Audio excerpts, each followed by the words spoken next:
Assalamualaikum warahmatullahi wabarakatuh. Nama saya Alfiana dari kelas 11 MIPA 6, nomor absen 02. Di sini saya akan menjelaskan prinsip kerja USG. Apa itu USG? USG atau ultrasonografi merupakan suatu alat penunjang diagnostik di bidang kedokteran sebagai sarana pencitraan untuk mendiagnosa suatu penyakit. USG mentransfer energi dari daya output mesin ke lapisan-lapisan tubuh yang diperiksa. Alat ini dapat mendeteksi organ dalam, otot, struktur organ, dan tulang, serta adanya gangguan patologis. Cara kerja USG menggunakan tenaga ultrasound frekuensi tinggi yang ditransmit ke bagian tubuh sehingga struktur organ dalam dan kondisi patologis dapat terlihat pada monitor.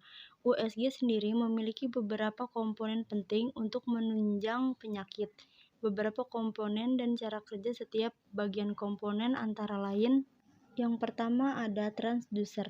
Transducer merupakan komponen pada alat USG yang berbentuk gagang pipih yang mudah digenggam oleh tangan.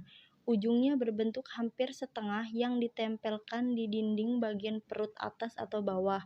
Gelombang ultrasound akan masuk ke bagian tubuh dan dipantulkan kembali sehingga struktur organ dapat terlihat di monitor. Yang kedua ada monitor USG. Monitor berfungsi untuk memperlihat gambar hasil dari transducer. Monitor USG yang normal berbentuk piksel hitam putih. Butuh keahlian khusus untuk membaca hasil USG, terutama oleh dokter spesialis kandungan atau dokter spesialis radiologi.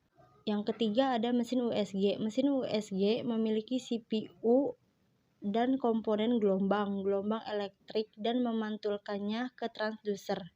Jenis USG atau ultrasonografi merupakan diagnosis medis yang sangat bermanfaat. Dokter merasa terbantu dalam mendeteksi dan mengatasi berbagai penyakit. Alat ultrasonografi memiliki jenis-jenis berbeda sesuai dengan lokasi dan kemampuan USG dalam mendeteksi organ. Sampai saat ini, USG dibagi menjadi 3 antara lain. Yang pertama USG 2 dimensi. USG 2 dimensi merupakan alat USG dengan hasil yang terbilang kurang detail. USG 2 dimensi menampilkan organ dengan gambar datar yang dimensinya cukup kurang. USG 2 dimensi terbilang cukup efektif untuk mendeteksi kelainan pada organ dalam seperti janin bayi serta dapat mengukur panjang dan lebar massa di dalam organ. Biaya penggunaan USG 2 dimensi tergolong lebih murah dibandingkan jenis USG lainnya.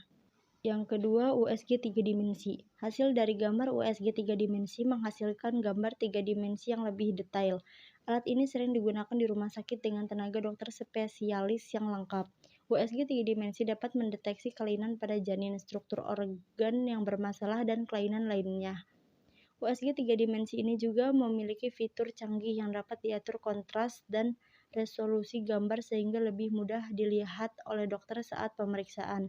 Hasil USG 3 dimensi juga dapat direkam dan hasilnya dapat disimpan ke dalam CD.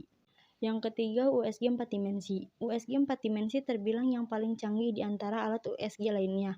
Hasil yang diberikan sangatlah detail hingga ke bagian-bagian lebih kecil. Kelainan organ menjadi lebih detail dan dapat ditampilkan di monitor dengan resolusi yang tinggi pula. Janin yang bergerak juga dapat terlihat oleh USG 4 dimensi.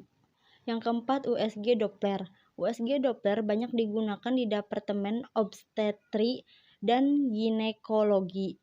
Kelebihan USG Doppler adalah alat ini sangat ahli untuk mendeteksi kecepatan aliran darah dari organ-organ seperti janin pada masa kehamilan ibu. USG Doppler juga dapat mendeteksi adanya gangguan pembuluh darah sekitar organ seperti trombus atau stenosis. Ada beberapa kelebihan USG juga.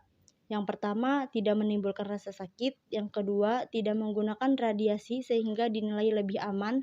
Yang ketiga, dapat mendeteksi berbagai masalah pada jaringan tubuh, pembuluh darah, dan organ tubuh. Sedangkan untuk kekurangannya, USG menggunakan energi ultrasonik yang berpotensi menghasilkan efek biologis pada tubuh seperti memanaskan jaringan dan menghasilkan kantong gas kecil di dalam cairan atau jaringan tubuh. Namun, jika dilakukan oleh penyedia layanan kesehatan dan tenaga medis secara hati-hati, kemungkinan efek samping ini dapat diminimalisir. Sekian dari saya, kurang lebihnya mohon maaf. Wassalamualaikum warahmatullahi wabarakatuh.